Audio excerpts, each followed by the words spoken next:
Welcome into Leading Edge. I'm Dan Cummins, filling in for Jeff. You probably saw some of our coverage with Flag City Honor Flight last week. Yes, they are based out of Findlay. It's one of over 100 local chapters across the country. But Flag City Honor Flight serves all of Northwest Ohio and Southeast Michigan. Their board members are from all corners of our area. Since 2010, they've now taken 32 trips to Washington, D.C. with our veterans, flying out of Toledo early in the morning and coming back at night for a big welcome home and a thank you to our veterans. Last week was my 21st trip with Honor Flight as we took over 80 veterans to D.C. Here's a recap of the day produced by videographer Cheyenne Castora.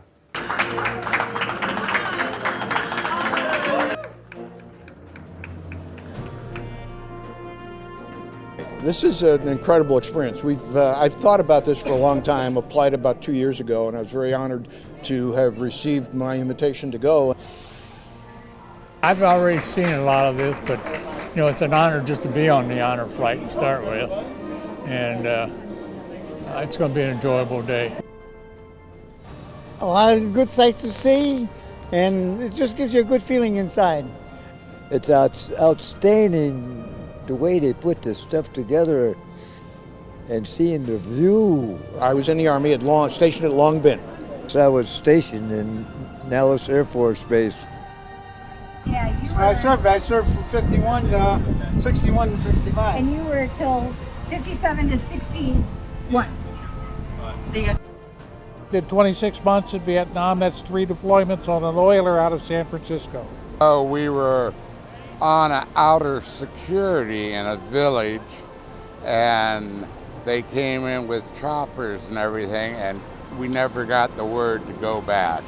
So after I got hit once, I just stood up, threw my gun away, and said, go ahead and finish it. I did 3 years. Bronze Star. Yes, 2 of them. Yeah. Sometimes in life we have to go and do things that we aren't happy with, but you had to do it. They want you to go to war, but they don't realize they want you to go to war and follow the rules. Well, folks, there ain't no rules when it comes to war. My first job was to bag 3 men in black bags without gloves, without any kind of protection. My experience, I mean, it wasn't good. I was glad to do it, proud to do it. I remember sitting in the airport in San Francisco waiting for a flight home for 21 hours, and nobody would talk to me. I had my uniform on, and one lady wouldn't even let her son sit beside me. I didn't get this kind of welcome when I came home. How bad was it when you came home? Bad. Bad? I'll show you my suit or my jacket. Had eggs and tomatoes on it. I just told him this is better than I got home from Nam. I hope so. No eggs. There you go. You guys are great. Thank you. It's an honor to be here. I've seen the traveling wall a couple of times, but this is nothing like that. How many names do you know on that wall? 3. 4 if I can find them.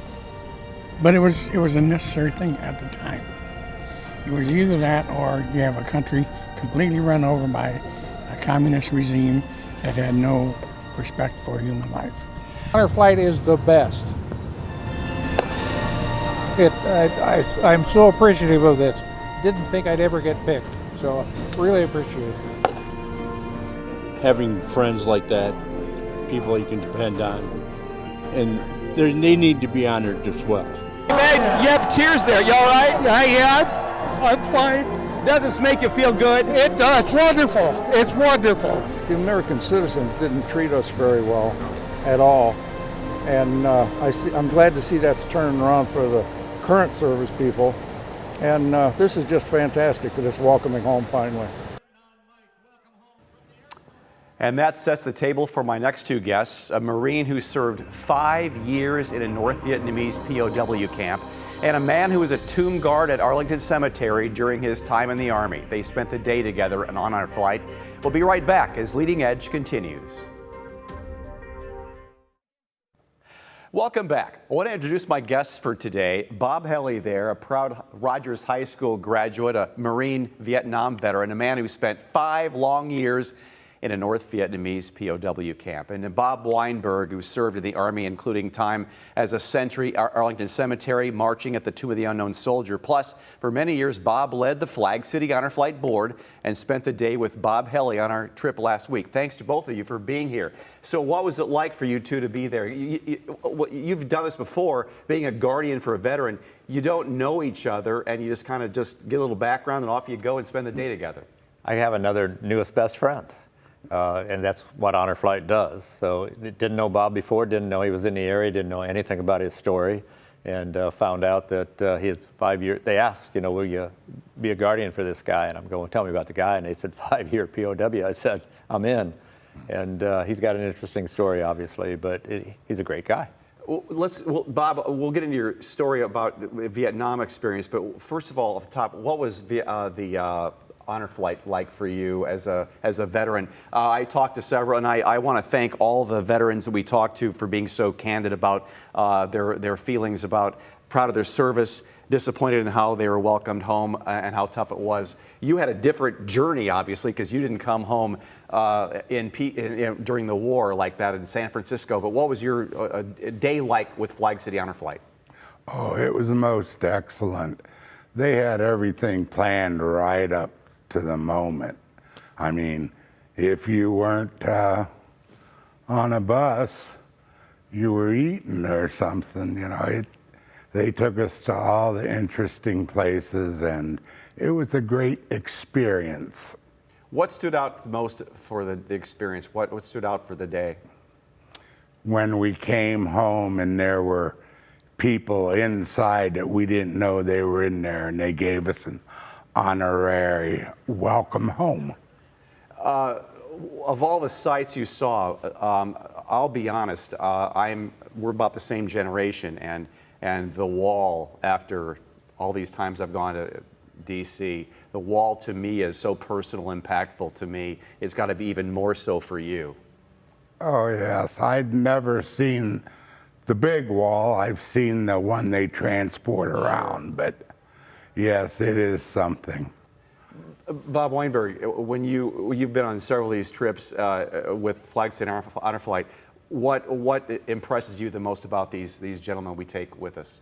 The transformation. A lot of times with them, a lot of veterans don't tell their story. Even their families don't know it. And I think Honor Flight, just that camaraderie when all these veterans get together and start talking to each other about their experiences, they just kind of open up. But I see different emotions from these guys at different parts of the journey, right? The Korean guys and the Korean War Memorial, and the Vietnam folks, and what happens when they see that black granite. Bob, if you would, let's start with take you back to, so you graduated in 1967 at Rogers High School? 68. 68, okay. You enlisted in the Marines, spent the summer enjoying yourself, and then off you went to the Marine Corps. And how many months later were you all of a sudden found yourself in Vietnam? Would have been about 3, maybe 4.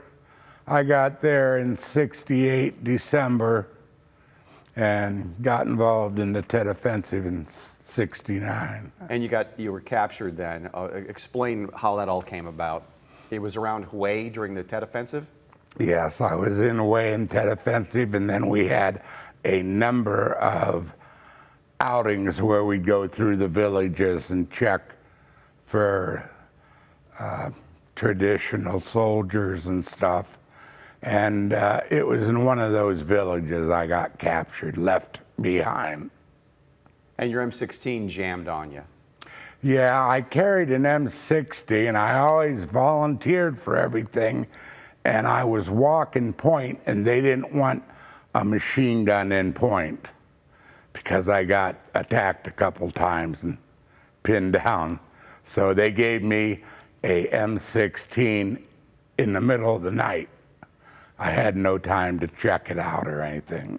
And they had a history of jamming at really bad times, didn't they? Yeah, it wouldn't fire at all. I mean, they had a busted firing pin or something. So here you are, you get captured by the NVA, or was it Viet Cong? Viet Cong. Bring me through the rest of your journey through there. They kept me in the village for approximately a month to heal my wounds. They walked us every night. And then about a month later, they took us out in the jungle, and we walked a little over 60 miles through the jungle barefoot, and we crossed the DMZ, and we caught a truck there, and I went to my first camp. How many camps in all did you end up going to? 1, 2, 3, 4. I was in the first camp for a short time. Then they took us up to Hanoi, and I was in a camp called Farnsworth. And then, I can't think of that last name, but... You wound up at the famed Hanoi Hilton, right? Yeah, I went to the Hanoi Hilton to be released. Correct. Oh, that was just when you were being released, you were at Hanoi Hilton? Yes. You didn't stay there that long then? No, not that long. Okay. Give me an idea of what life was like in the POW camp, the food, and what you did every day.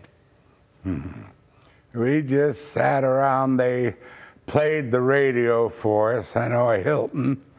They played that for us in the evening.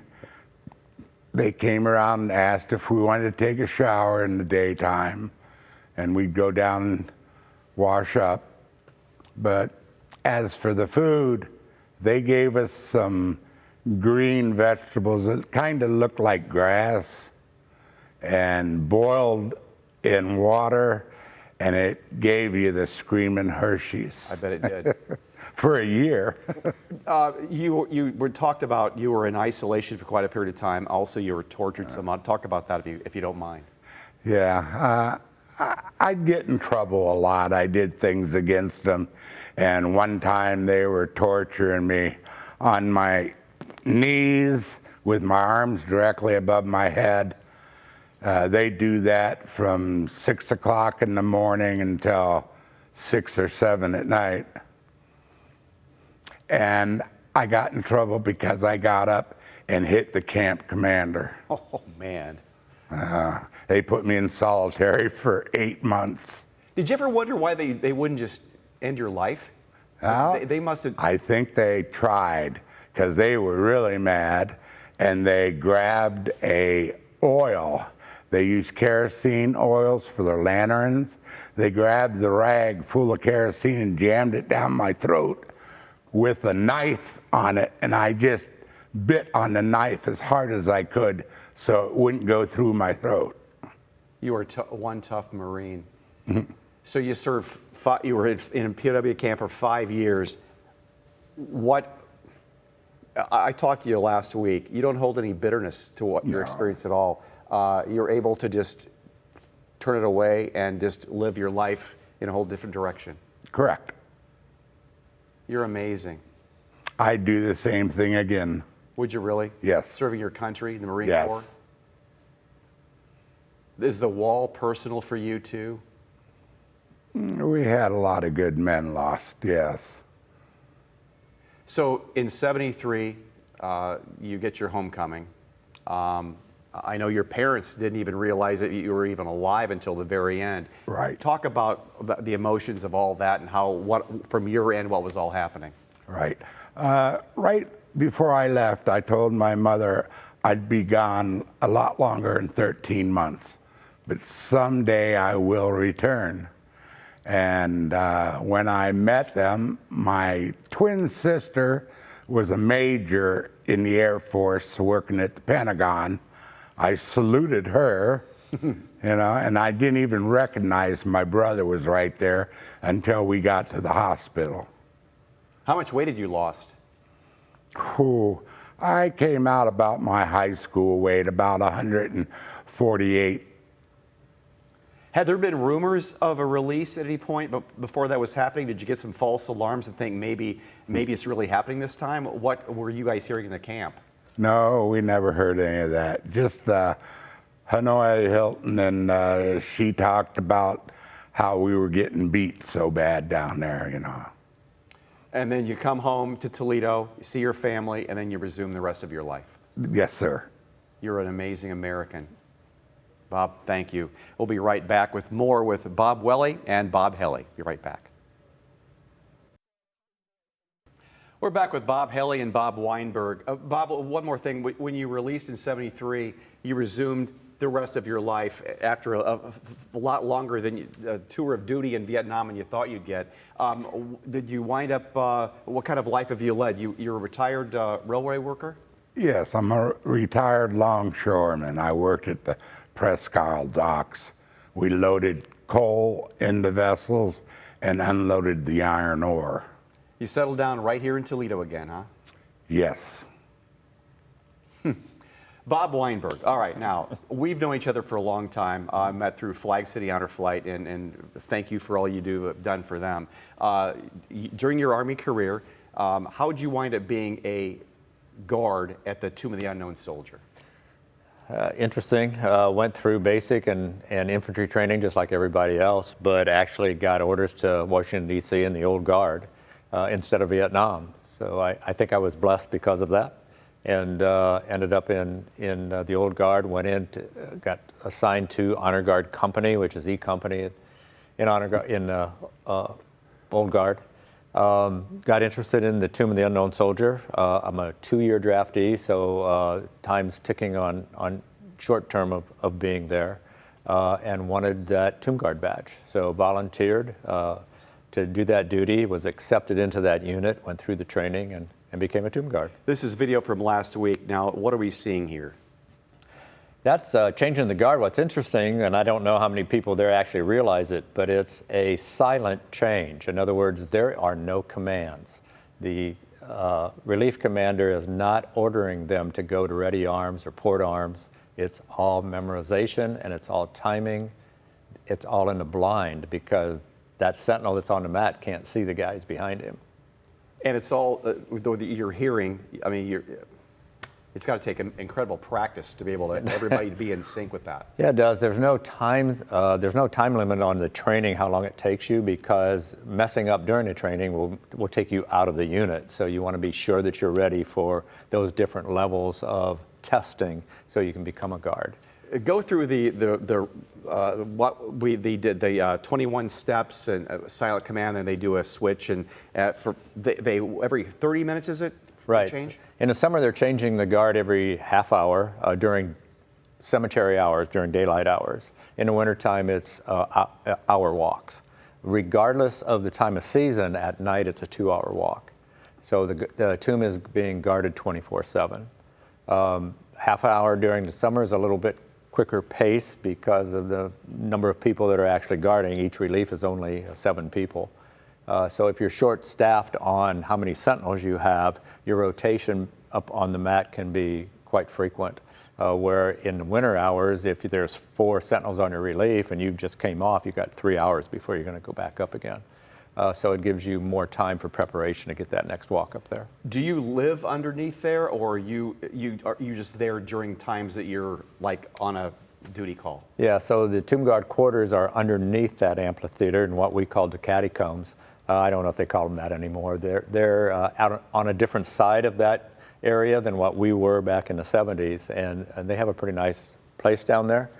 So the relief that's on duty, that 7-person squad that's on for 24 hours, that's where they live during that 24-hour period. The other 2 reliefs are probably there working also because they not only have to prepare themselves for their next work day, but also you have new people, new guards that you're training all the time too.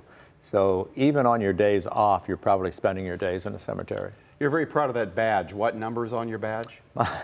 My number is badge 101. Yeah, the Tomb Guard badge is the second least awarded badge.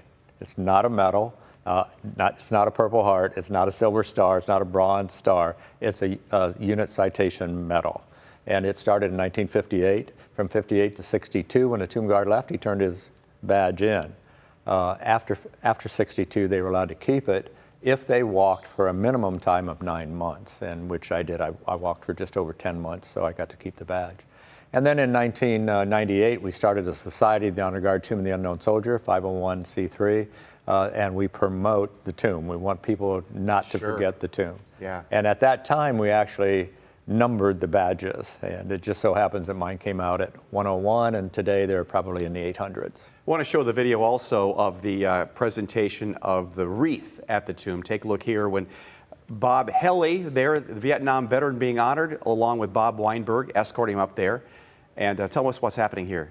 We have about less than a minute here. It's a Flag City Honor Flight wreath, and we are honoring the tomb by laying that wreath at the unknowns. And we asked Bob to do that, and I got the privilege of doing it, which is interesting because that's the first time I've done a wreath laying ceremony where I'm walking forward. As the sentinel, I was always walking backwards, so it was a great honor for me to participate in that. You appreciated that there, Bob Helle? Oh, yes. Something I'll remember all my life. Yeah, well, hopefully the whole experience of Honor Flight was a positive experience because you guys didn't get much of a welcome home back in the day, and especially coming home from as a POW. So, yeah. Bob Helle, Bob Weinberg, thank you so much for coming in and telling your stories. It's just fascinating to me as a person who's a historian and just enjoy following it so much. Thank you for being here today. We'll be right back. Hope you enjoyed this week's show. Jeff will be back next week. My thanks to Bob Helle and Bob Weinberg for coming in studio talking about their experiences in the military. This has been Leading Edge. Thank you for watching.